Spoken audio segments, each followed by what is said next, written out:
There, and James Marsden joins us now. How are you? I'm very good. I was just saying when we were watching that, I am right in the sweet spot for this movie because I've got an 8-year-old and a 6-year-old. They've seen all the previous ones. Yeah, that's a perfect age. What can we expect from this one?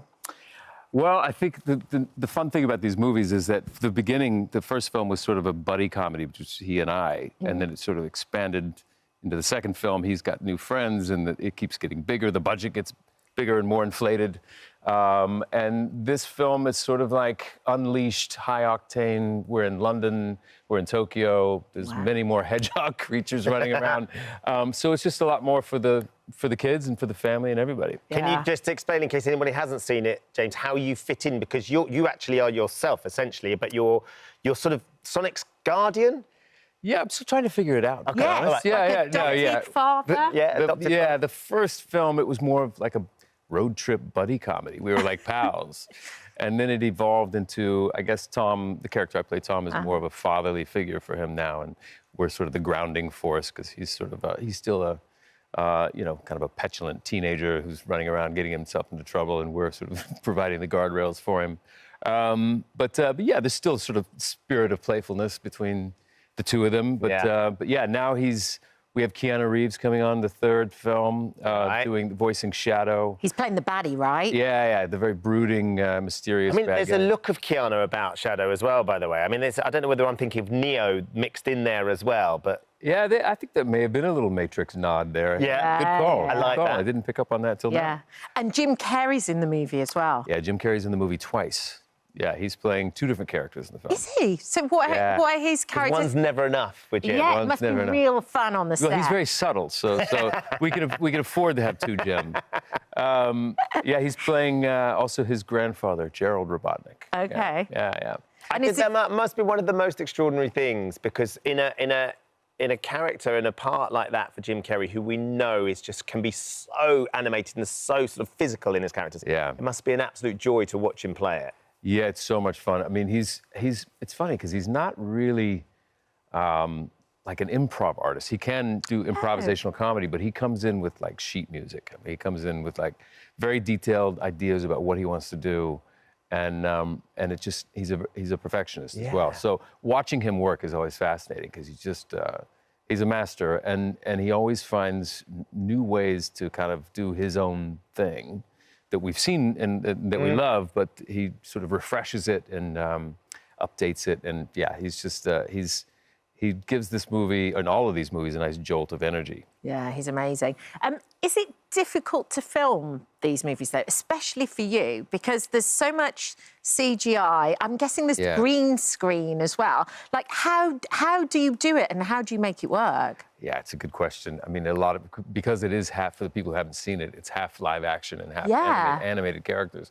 In the first film, it was like, obviously we didn't have the budget that we do on this one, so it was like a tennis ball at the end of a stick, and I would have to like kind of watch the tennis ball walking around. In the second film, it moved on to like a little, it was like a little creature, little hedgehog version of him. The third film, it was all puppeteers. They came in with like really like elaborate puppets, and the puppeteers were actually doing the voice as well, so it made it easier for us. Suddenly you've got something to play against. You've got something that is, you can truly believe exactly. Instead of just completely having to use your imagination and imagine that a tennis ball. And were you a fan of the games as a kid? Because I was. You were a bit older than me, but it's that era when Sonic came out. And Nintendo, and playing on Sega. I think I was just leaving the video games in my rear view right when Sonic came out. At least I was a big gamer growing up, so I would spend 5 hours a day playing them. I have to stop. But I remember when he hit the scene, and it was like Mario Brothers versus Sonic. Sonic. So I did play the game, but then there were, I think there were many different iterations of the game after that, and cartoons, and everything. But it's cool. It's a great thing to be a part of something, a character that's so iconic, and celebrating him in a movie like this, and making movies that you can share with your kids. And it's been a lot of fun. Got to ask you about jury duty as well. Oh yeah.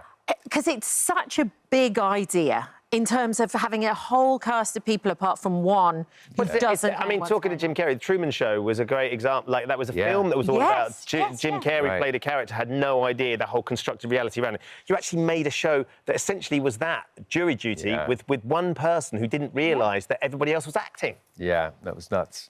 It was nuts because it hadn't really been done before.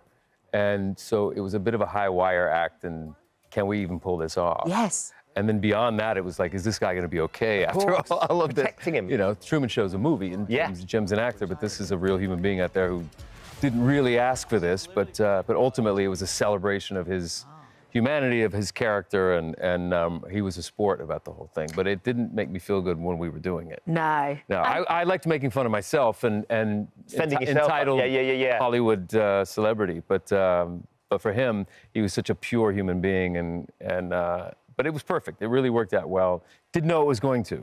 That's what you don't know. Well, no, because it's such a big idea. That's the thing. And it's like, can you keep the secret as well? Because you must have to improv some of that and kind of find your way a little bit. Well, yeah, that's it. You can't have scripted dialogue because you don't know what he's going to say.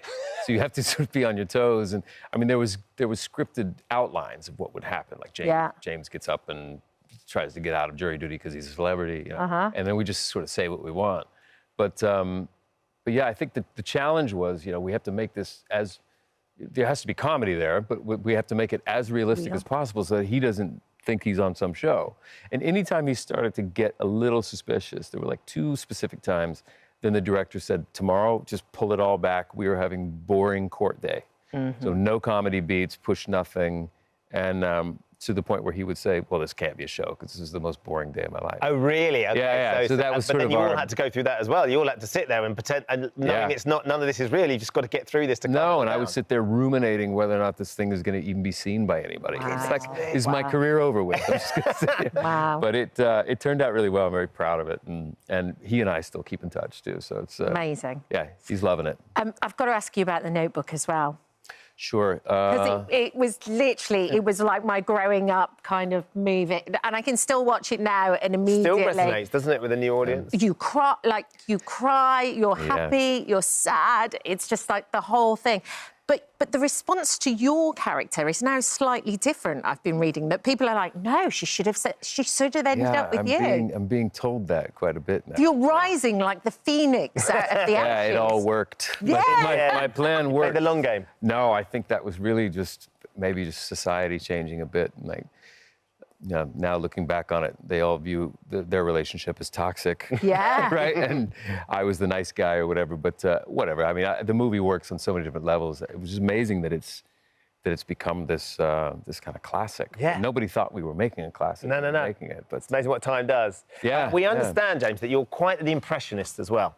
You have a skill and an ability to do impressions. This is what we've been led to believe. You have a very good McConaughey in there somewhere.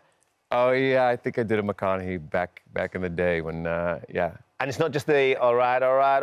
No, I did boy, it's been a while since I've even tried it, but I did something with his, like, Texas S's where he kind of creeps on in like that. Yeah, I can't, you have to stay on top of these things. You do. I did a movie with Woody Harrelson, and he just finished True Detective with Matthew, so he came on with all his little Matthewisms, and I did mine, and we sort of that's what we did on set. So it was fresh in my head when I did that interview. But have you ever done a Brummie accent though? Do you can you hear? Because I can kind of talk a bit like that. Like can you talk like that? All right, how am you? Right, how are you? Wait, I didn't know what you said. No. Not many people do. What did you say?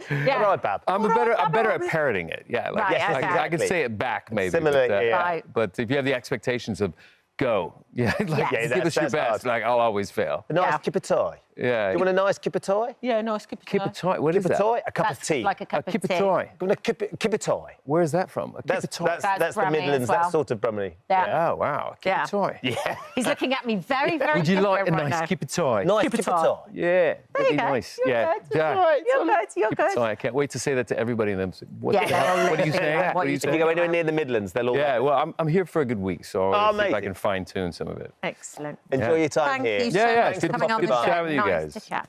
And Sonic the Hedgehog 3 is released in UK cinemas on the 21st of December. Thank you for visiting our This Morning YouTube channel. We upload new content every day, so go ahead and hit that subscribe button so you don't miss out.